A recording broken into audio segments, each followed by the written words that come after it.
the honor of being able to travel this country as a nominee of your party. I mean, look, I'm a guy who stood 5th from the bottom of his class at the Naval Academy, okay? And whatever happened to that kid? I'm the luckiest, listen, I am the luckiest person you will ever interview in your life. I have had the greatest moments. He was humble and he was self-deprecating, but if there was one thing you learned talking to John McCain over the years is that he would dismiss his heroism and dismiss the experience of being trapped in Vietnam as a prisoner of war, beaten regularly for the better part of 5.5 years. Not many men or women know that experience. My next guest does.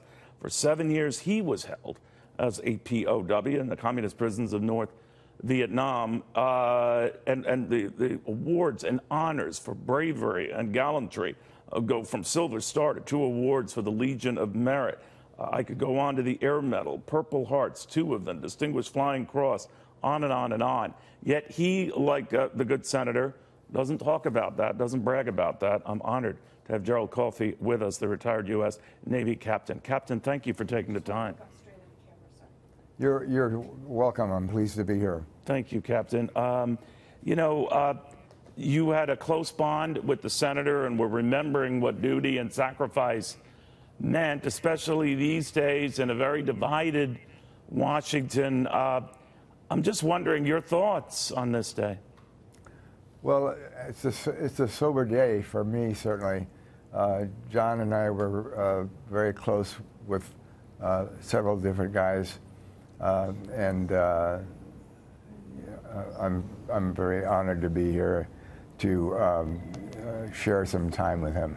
He used to joke that you guys had a lot in common, but you were a much better student.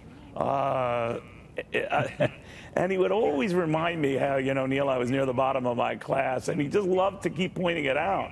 Not bad for a guy who made it this close to the White House. Did he often kid you about that?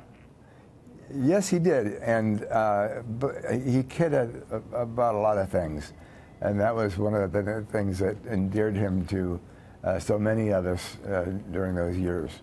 Captain, when we look at, he was very big on American defense, and he was very, very concerned about the fact we were letting our military slip and our focus on threats abroad slip.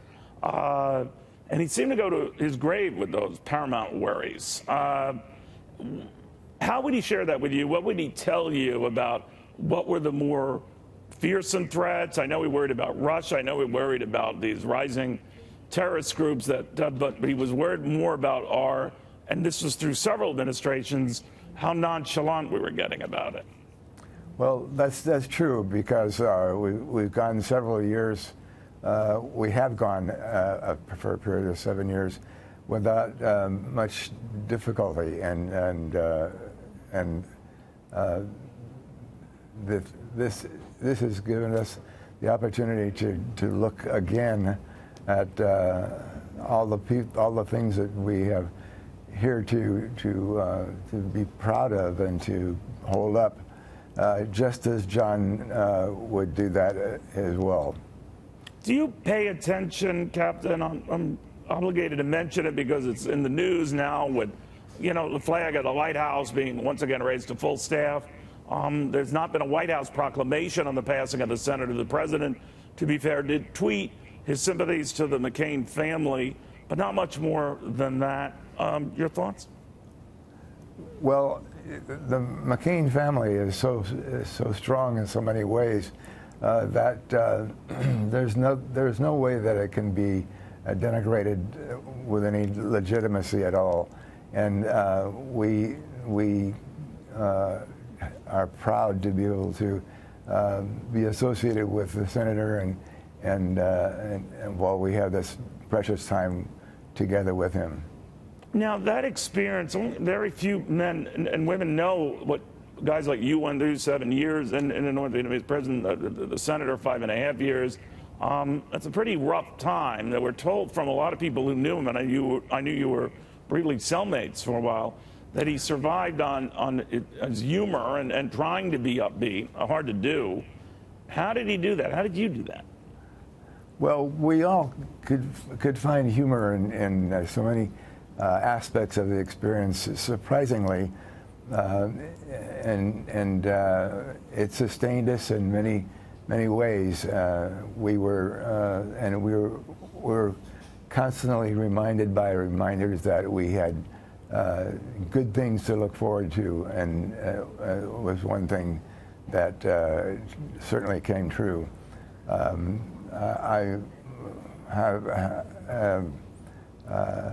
the opportunity to talk with John about the things that sustained us and inspired us, such as the one thing that I brought with me to this today, the poem Invictus, which I'd like to share a brief. Please, please. Yes, Invictus was a poem, a short poem by William Ernest Henley, and it's entitled Invictus. Invictus means victory. Out of the night that covers me, black as the pit from pole to pole, I thank whatever gods may be for my unconquerable whole. In the fell clutch of circumstance, I've not winced nor cried aloud. Under the bludgeoning of chance, my head is bloody, but unbowed.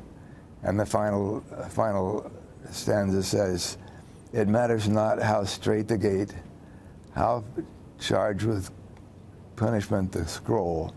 I am the master of his fate, of my fate, and I am the master and the captain of my soul. And if you just stop and think about that one little poem, was so meant so much to us because it was packed with the things that we were holding up for, and trying to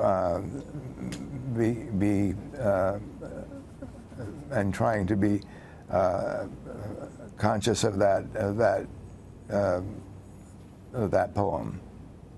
That you control your fate and your future, and you can remain unconquered. That's right. Exactly. We remain unconquered. We remain upbeat and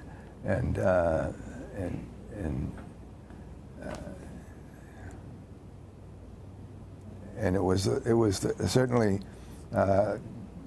comforting to us to have that poem to lean back on frequently. I could well understand. I understand both of you had it more than memorized. Captain, thank you very much for all you went through and your memories of your good friend. We appreciate it. You're certainly welcome, and I'm honored to be able to honor him in any way that we've been able to today. Captain, you're both a very different breed. That's all I can say. A little more to this. Thank you. Thank you very much.